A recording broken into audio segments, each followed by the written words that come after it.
Students, hello everyone. I'll be teaching you the conformations of ethane, butane and cyclohexane with the help of models. So let's start with conformations of ethane. This is a model of ethane. These are the black circles are carbon atoms. These are sp3 hybridized carbon atoms. We can look at the 4 bonds which are in a tetrahedral orientation around the carbon atom. These 3 are hydrogen atoms and this is a carbon-carbon bond. And again, this is also the carbon atom, this is the carbon-carbon bond, and these 3 are the hydrogen atoms. This is the ethane molecule, CH3CH3, formula is C2H6, the ethane molecule. This is the carbon-carbon single bond. As we have already studied that the carbon-carbon single bond is a sigma bond. It allows free rotation of carbon atoms across this sigma bond. And due to these free rotations, the molecule can have infinite number of different orientations. We can see the different orientations of the molecule like this. It's very evident that we can have one orientation in which hydrogen atoms at the front carbon and hydrogen atoms at the back carbon are exactly behind each other. This particular conformation, this particular orientation is called as the eclipsed form. And the angle that is made by the carbon-hydrogen bond at the front carbon and the carbon-hydrogen bond at the rear carbon, we can see that these are exactly behind each other. So the angle made by them is 0 degree. As I rotate either the front or the rear carbon, the angle will gradually change. And this angle is called as the dihedral angle. This angle between this carbon-hydrogen bond and the angle between this carbon-hydrogen bond, this angle is called as the dihedral angle. As I change the dihedral angle, we can say that the dihedral angle is 0 degree here. The dihedral angle changes as I rotate it. And this is the dihedral angle 60 degree. The angle between this CH bond and this CH bond, the angle is 60 degree. This particular orientation, we say that the hydrogen atoms at the front carbon and hydrogen atoms at the rear carbon are at maximum distance from each other, and this particular orientation is called as the staggered form. We keep on rotating it, we keep on getting the eclipsed and the staggered forms. We have already discussed that the eclipsed forms are the less stable form because there is repulsion between the electron pair of the carbon-hydrogen bond at the front and at the rear carbon. These electron pairs are quite close to each other, resulting in some repulsion which decreases their stability. And as I rotate it, as I change the dihedral angle becomes 60 degree.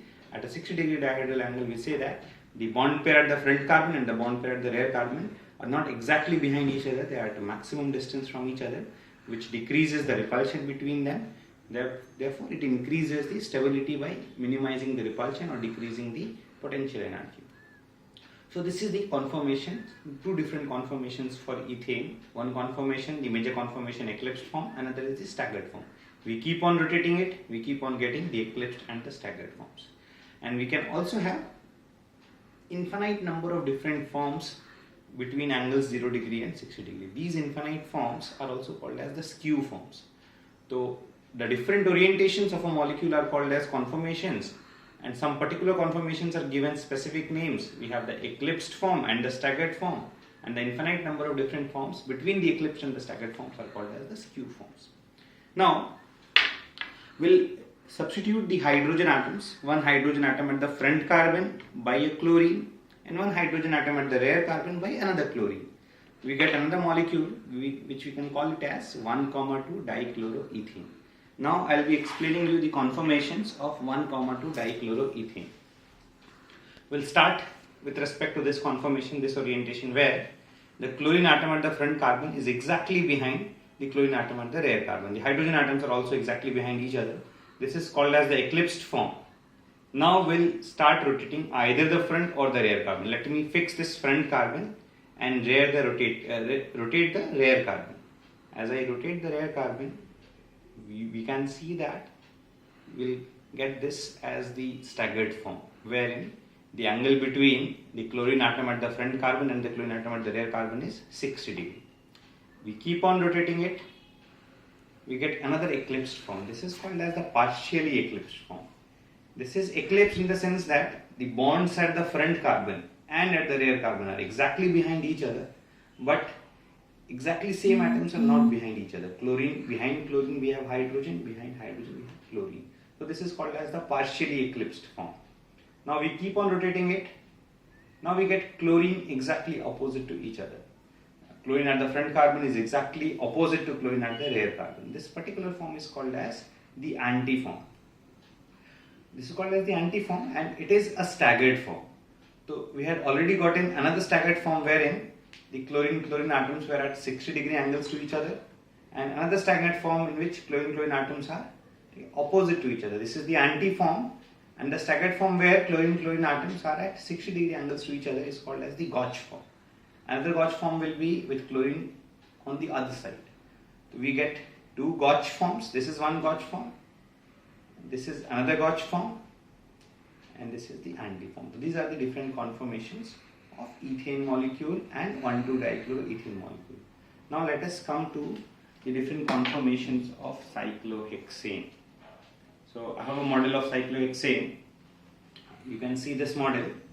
We have 6 sp3 hybridized carbon atoms connected to each other, forming a cyclic structure, a ring-like structure, 6 atoms ring, and it is bonded to total of 12 hydrogen atoms.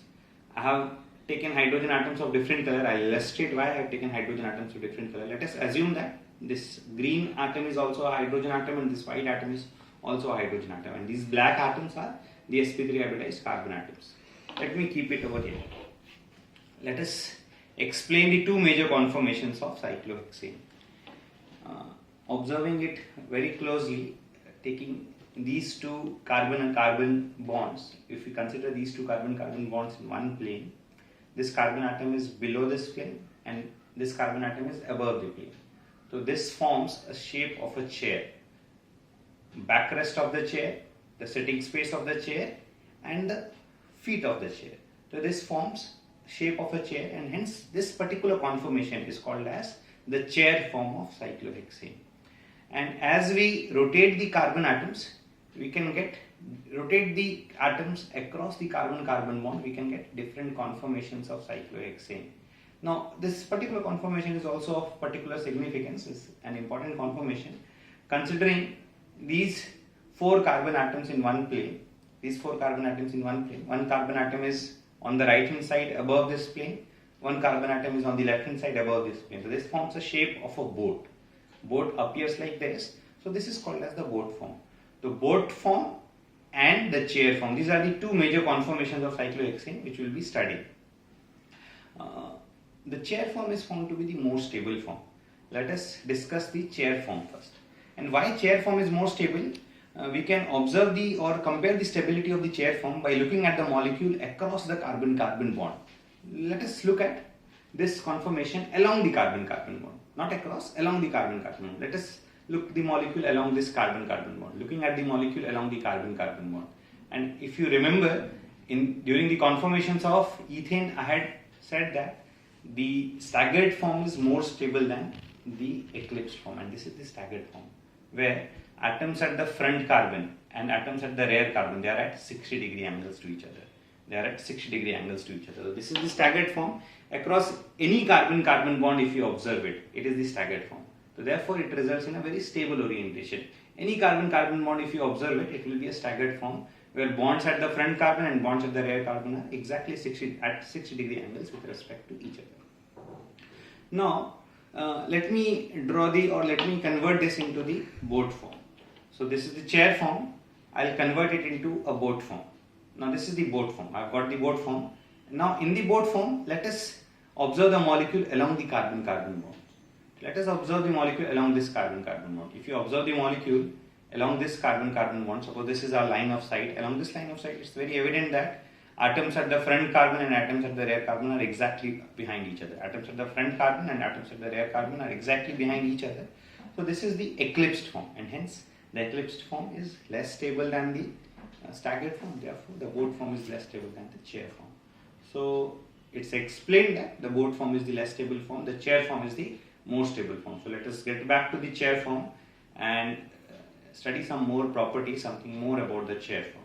So let me first convert this into the chair form, and now once we have converted this into the chair form, we'll study about some more important properties of the chair form. Yes, now this is the chair form. These two carbon-carbon bonds in one plane. One second, let me get it done properly. Yeah, now it is done properly. Yes. So this, we can consider this in one plane, and one carbon atom is below this plane. One second. One carbon atom is below this plane and one carbon atom is above this plane. So this shape is realized, and this becomes a chair form. Looking at the chair form, we can see that there are 3 hydrogen atoms which are directed vertically upwards, and there are 3 hydrogen atoms which are directed vertically downwards. These are called as axial hydrogen atoms. 3 hydrogen atoms vertically downwards and 3 hydrogen atoms vertically upwards.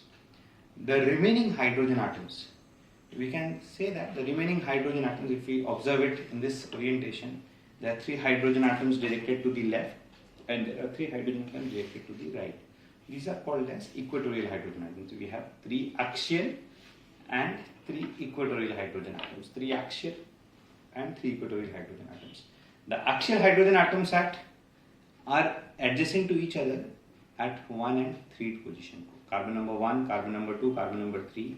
The axial hydrogen atoms at 1, 3 positions are very close to each other. The axial hydrogen at 1, axial hydrogen at 3, axial hydrogen at carbon number 5. These are very close, and if we have a bulky substituent, suppose the hydrogen atom is a small atom, it's replaced by chlorine or bromine or iodine. As the size of the atom increases, there is some repulsion between the nearby large atoms. If we have 2 bulky substituents, both at the axial position at 1, 3 carbon atoms, then it will result in some repulsion between them. It decreases the stability of the molecule. So we were talking about something called as 1, 3 diaxial interaction. Whenever we have bulky substituents at the axial position, the bulky substituents, the groups, they repel each other, there is steric repulsion between them, and it decreases the stability of the molecule. In such cases, molecule tries to attain a different orientation. Suppose this is one chair form, we can convert this into a boat form. This becomes a boat form. We have flipped a carbon atom which was actually present downwards, we have flipped that carbon atom upwards. We have now gotten the boat form. Now we can convert it into another chair form where we'll flip the other carbon atom on the opposite side. This carbon atom is now flipped on the opposite side. So this is also a chair form. These 2 carbon-carbon bonds in one plane, 1 carbon atom above it and 1 carbon atom below it. We get a shape of a chair, but an inverted chair. But this is still the chair form, and this is still the staggered form. We can observe it along the carbon-carbon bonds. This is still the staggered form. Across every carbon-carbon bond, it is the staggered form. So this is the staggered form, but an important point of difference here is, now the white atoms are the axial atoms. 3 hydrogen atoms directed upwards and 3 hydrogen atoms directed downwards. Earlier we had these green ones which were directed upwards and the green ones directed downwards.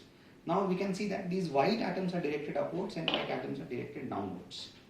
So the hydrogen atoms which were earlier the axial hydrogen atoms are now the equatorial hydrogen atoms. And the hydrogen atoms which were earlier the equatorial hydrogen atoms are now the axial hydrogen atoms. Let me show it to you again. These are the axial hydrogen atoms on which this molecule is kept on this table. This is the axial hydrogen and axial hydrogen. We can keep it the other way around also. These are the 3 axial hydrogen atoms. We cannot keep it on the green ones. Green ones are the equatorial hydrogen atoms. We can say that they are more or less in a horizontal plane. Whereas the hydrogen atoms which are marked by these white circles, these are vertically upwards or vertically downwards. These are the equatorial hydrogen atoms. Now let me again flip it. This is the chair form. I'll flip 1 carbon atom upwards to make it the boat form. This is the boat form. We get 4 carbon atoms in one plane, more or less in one plane. 1 carbon atom above it, 1 carbon atom above it. So this we get the boat form. Now we'll flip the other carbon atom to convert it into the other chair form. Now we have gotten the other chair form. And there's a magic. The green ones now become the axial and the white ones now become the equatorial. The green ones become the axial and the white one becomes the equatorial. So the 2 chair forms of cyclohexane are interconvertible, and the 2 types of hydrogen atoms in cyclohexane are also interconvertible. The axial hydrogen converts into equatorial hydrogen when we convert one chair form to the other, and vice versa. So this explains in brief the different conformations of cyclohexane and the 2 types of hydrogen atoms present in cyclohexane.